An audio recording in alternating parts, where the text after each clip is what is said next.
I can't pay this bill again one time this month, if she keeps telling me that I look ugly and I don't look good in that dress, if my boss keeps nagging me, if my boyfriend keeps telling me that I need to lose that weight, I am going to lose it.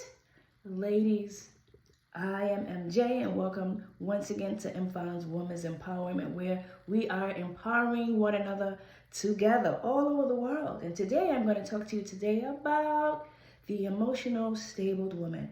Are you experiencing a lot of highs and lows in your emotions? Do you feel sad sometimes and then happy and then sad again? Are you recognizing certain triggers in your life that's causing you to feel, I don't feel like doing anything today. I'm not happy. Does your mood change when you get around certain people? Presence. Maybe the person is affecting you emotionally. Maybe you're in an unhappy situation. Maybe you're unhappy in your job. Or maybe you just don't know what's going on. But maintaining a stable, emotional lifestyle is possible. Yes, God has created us with all the emotions in the world, but we can't stay there. We can't stay angry forever. We can't stay sad forever. We need to be emotionally stable. The emotionally empowered woman is stable. She is stable, yes. She is not what they call reactive, but she's proactive. But sometimes she can't help but being reactive. So we want to rule out some things first before we talk about why you can be emotionally stable. First of all, sometimes if you're feeling blues, ups and downs, highs and lows, and depression, you need to find out first if it's genetic. Sometimes some of us are carrying certain genetic genes that runs in the family. So sometimes you need to kind of like look back and see if mom was experiencing the same thing as you, or auntie or grandma, or because certain things can be genetic. And so we have genetic testing now. You can ask your physician if you can have a certain genetic test done, and they can help you so you can see maybe it's not your fault. Maybe you just carrying a certain genotype. But that doesn't mean that you can't be emotionally stable. You just want to know why. You want to make sure it's not something that is out of your control. Because once you know, you could become empowered. Other thing too is mental health. Ladies, we want to make sure that you are not having mental health issues. Okay, this doesn't have to be genetic. It can be genetic, it cannot. But if you feel like you've been depressed for a long period of time, it's okay. You just want to get help. You want to go and get a mental health check and just find out what it is that could be having you stuck in life so that you can be empowered. There's nothing wrong with seeing a psychiatrist. There's nothing wrong with seeing a licensed social worker or a psychologist or like any of those practitioners that are going to help you. And even if you have to be on meds, there's nothing wrong with it. What's the best thing about it is that you are looking for help and you want to be empowered so that you can have a stable life. So we want to rule out the emotional instability with environmental factors that could be happening inwardly versus mental health issues. So you want to get that check. You want to make sure, first of all, it's not genetic.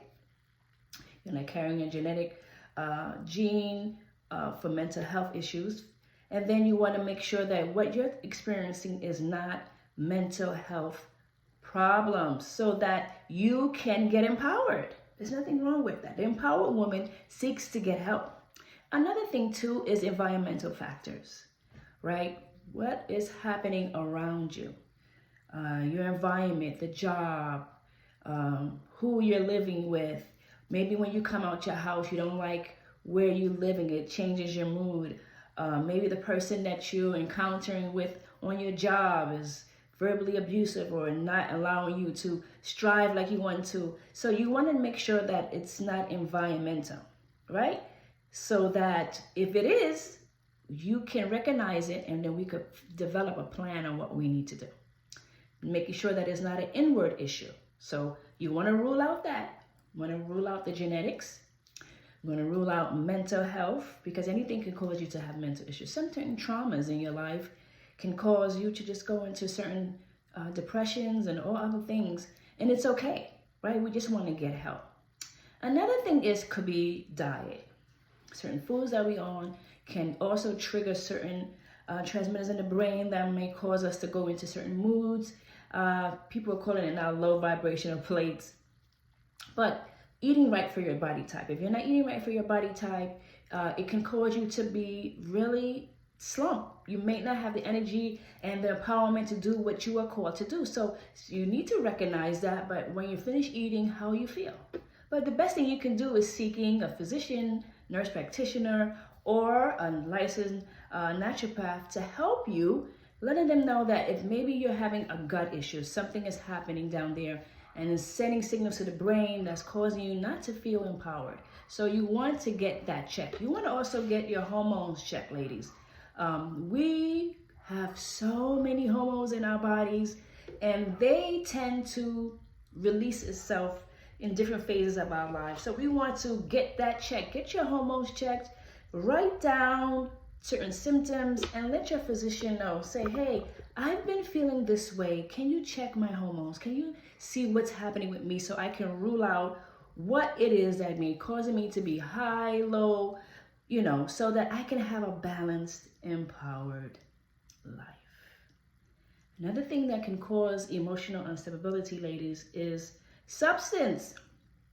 A lot of us are in pain. We're hurting. A lot of trauma. A lot of unresolved issues that have not been dealt with. And we consciously, some unconsciously, try to numb the pain instead of dealing with it, because the brain has a way of bringing it to the forefront, letting you know that I want you to deal with me. Some of us don't want to deal with it because the pain is too much. And so we numb it. And so when you're going on this high and coming back on this low and going on this high and this low, the body is going to give you non-stable emotions. So we want to rule out that too, ladies, making sure that that is not the problem.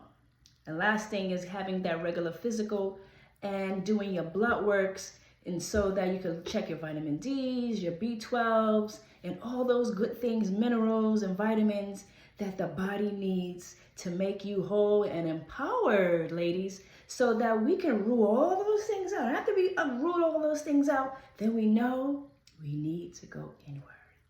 We need to go inward now and do the work, because we have ruled out all those things and it's none of that. So it is me who needs to do the work.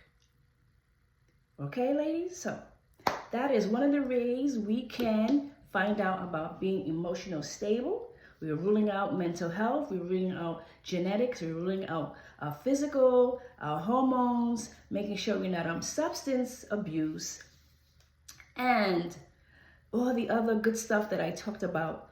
Just rule all that out.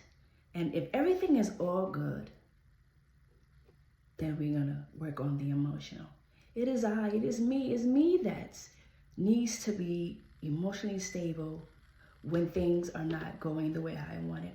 When I'm pressed by people who may be wicked, because you're going to go across the wicked, but you can't always be reactive. You can allow them to take your emotions someplace that they have no business, like they're paying rent in your mind for free. We don't want that, because we're too good for that. We are empowered, right? So we were going to talk about that another time. I just wanted to give you some reasons why you may be having some emotional highs and lows, and we want to rule that out, and then come back and talk about how we can be emotionally stable and emotionally empowered, because we deserve it. I am MJ.